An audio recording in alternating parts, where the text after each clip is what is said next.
Hi hello ഭാനുക്കുട്ടിയുടെ ലോകത്തിലേക്ക് എല്ലാവർക്കും സ്വാഗതം. ഇന്ന് ഭാനുക്കുട്ടിയുടെ ജീവിതത്തിലെ ഏറ്റവും പ്രധാനപ്പെട്ട ഒരു നിമിഷത്തിൻ്റെ ചെറിയൊരു മിനി വ്ളോഗാണ് കേട്ടോ. കഴിഞ്ഞ ദിവസം ഭാനുക്കുട്ടി ശബരിമലയ്ക്ക് പോയൊരു ചെറിയ ഷോർട്ട് വീഡിയോ ഞാൻ എല്ലാവർക്കും ഷെയർ ചെയ്തിട്ടുണ്ടായിരുന്നു. അങ്ങനെ അതിൻ്റെ ഒരു ഡീറ്റെയിൽ വ്ളോഗാണ് കേട്ടോ ഇത്.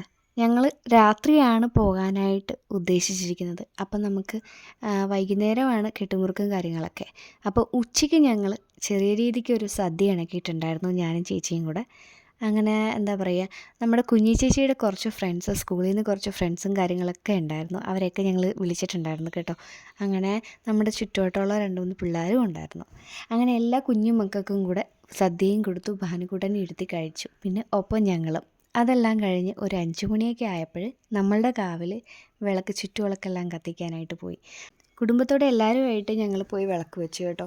ഭാനുക്കുട്ടന് ഭയങ്കര ഇഷ്ടമാണ് കാവിലൊക്കെ വന്ന് വിളക്ക് കത്തിക്കാനൊക്കെ. അപ്പോൾ എന്നാൽ അവളെ കൊണ്ട് തന്നെ ഐശ്വര്യമായിട്ട് നിലവിളക്ക് കത്തിച്ച് ചുറ്റുവിളക്ക് ഫുള്ളും കത്തിച്ചു, അവളും മേമയും കൂടെ കേട്ടോ. പ്രധാനമായിട്ടും വിളക്ക് കത്തിക്കാനും വിളക്ക് തിരി ഇടാനും ഒക്കെ മെയിനായിട്ട് നിന്നത് ഭാനുക്കുട്ടനാണ്, അത് പറയാതിരിക്കാൻ വയ്യ. അതെല്ലാം കഴിഞ്ഞ് ഞങ്ങൾ നേരെ മാല ഇടാൻ പോയി. കുഞ്ഞിന് ഞങ്ങൾ പോകുന്ന അന്നാണ് മാല ഇടാനായിട്ട് തീരുമാനിച്ചിരുന്നത്. അങ്ങനെ ഞങ്ങൾ ഒരു 7 മണിയായപ്പോൾ പോയി. നമ്മുടെ തൊട്ടടുത്തുള്ള ചേർത്തല അമ്പലത്തിൽ വെച്ചിട്ടായിരുന്നു മാല ഇടാനായിട്ട് പോയത്.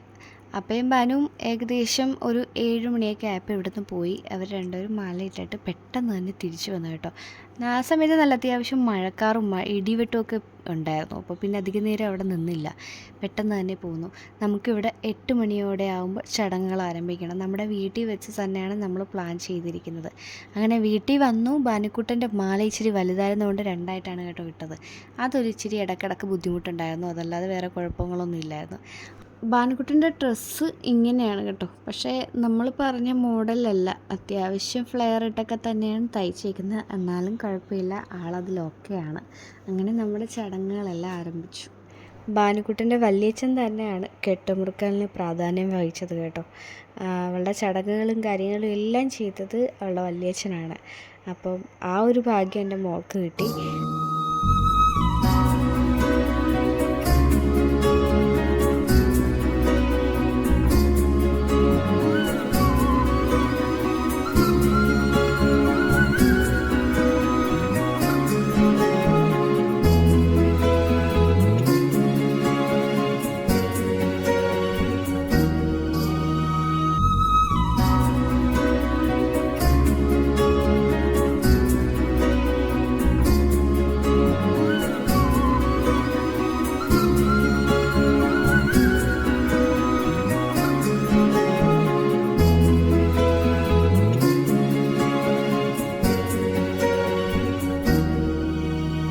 വളരെ നല്ല കുട്ടിയായിട്ട് ഇരുന്ന് പറഞ്ഞു കൊടുത്തതുപോലെയൊക്കെ തന്നെ ചെയ്ത് കേട്ടോ.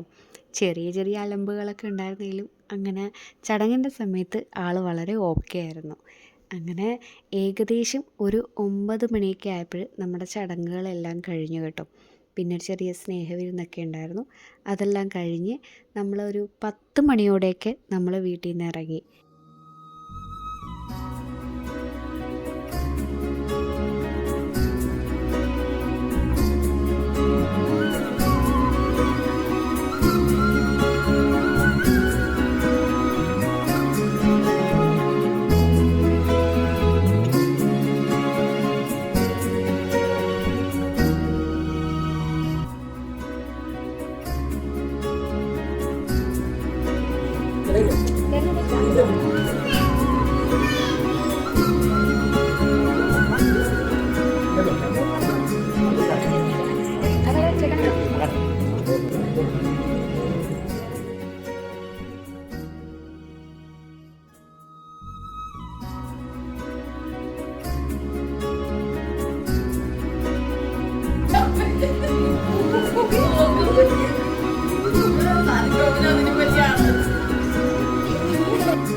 ദക്ഷിണ കൊടുത്ത് മുതിർന്നവരുടെ കയ്യിൽ നിന്ന്, എല്ലാവരുടെയും കയ്യിൽ നിന്നും അനുഗ്രഹം വാങ്ങിയിട്ടാണ് നമ്മുടെ ഭാനുക്കുട്ടൻ മലക്ക് പോകാനായിട്ട് ഇറങ്ങിയത്. നമ്മുടെ ഭാനുക്കുട്ടൻ്റെ ലൈഫിലെ ഏറ്റവും ബെസ്റ്റ് മൊമെൻറ്റ്. കാര്യം അവളുടെ ലൈഫിലെ ഏറ്റവും വലിയൊരു പ്രധാനപ്പെട്ട ഒരു ദിവസം, അത് എന്താ പറയുക, ഈ കഴിഞ്ഞ ദിവസം. അപ്പോൾ ഒത്തിരി സന്തോഷമുണ്ട്. കാര്യം എല്ലാവരുടെയും അനുഗ്രഹം മേടിച്ചിട്ടാണ് എൻ്റെ മോള് മലക്ക് പോകാനായിട്ട് ഇറങ്ങിയത്.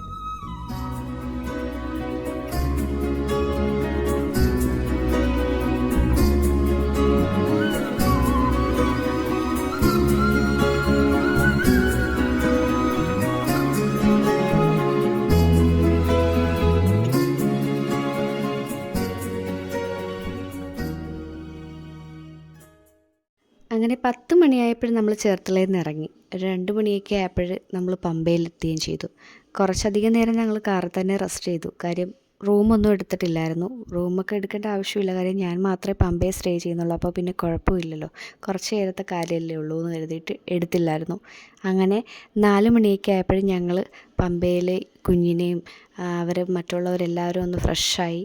അതിനുശേഷം ഇവർ 5 മണിയോടെ മല കയറി. ഭാനുക്കുട്ടൻ്റെ വീഡിയോസ് എല്ലാവരും കണ്ടപ്പോൾ എന്നോട് ചോദിച്ചത് ഭാനുക്കുട്ടൻ ഓക്കെ ആയിരുന്നോ എന്നാണ് ആദ്യം ചോദിച്ചത്. അതെ, ഭാനുക്കുട്ടൻ ഓക്കെ ആയിരുന്നു. അത്രയും നേരം അവൾ എന്നെ തിരക്കിയിട്ട് പോലും ഇല്ലെന്നാണ് അവളുടെ അച്ഛൻ പറഞ്ഞത്. അതുവരെ അവൾ ഹാപ്പി ആയിട്ട് തന്നെ ഇരുന്നു. അങ്ങനെ കാത്ത് ഇവർ പോകുന്നതും നോക്കി ഞാനങ്ങ് കുറേ നേരം ഇരുന്നു.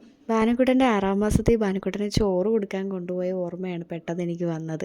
കാര്യം അന്ന് അവൾ 6ാം മാസമാണ്, ശരിക്കും ടെൻഷൻ അടിച്ചെടുത്ത സമയമാണ്. പക്ഷേ അന്ന് അവൾ ഓക്കെ ആയിരുന്നു.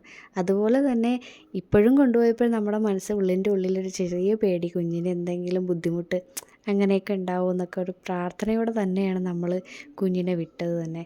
ഒത്തിരി അമ്മമാരുണ്ടായിരുന്നു കേട്ടോ അതുപോലെ ഒരു പ്രാർത്ഥിച്ചുകൊണ്ടിരിക്കുന്നത്. ഞാൻ ഒത്തിരി പേരെ കണ്ടു. ഏകദേശം 6 മണിയായപ്പോൾ എനിക്ക് കോൾ വന്നു. അവരവിടെ എത്തി, സേഫാണ്, മോൾ ഓക്കെയാണ് എന്ന് കേട്ടപ്പോൾ തന്നെ സമാധാനം നമുക്ക് കിട്ടി.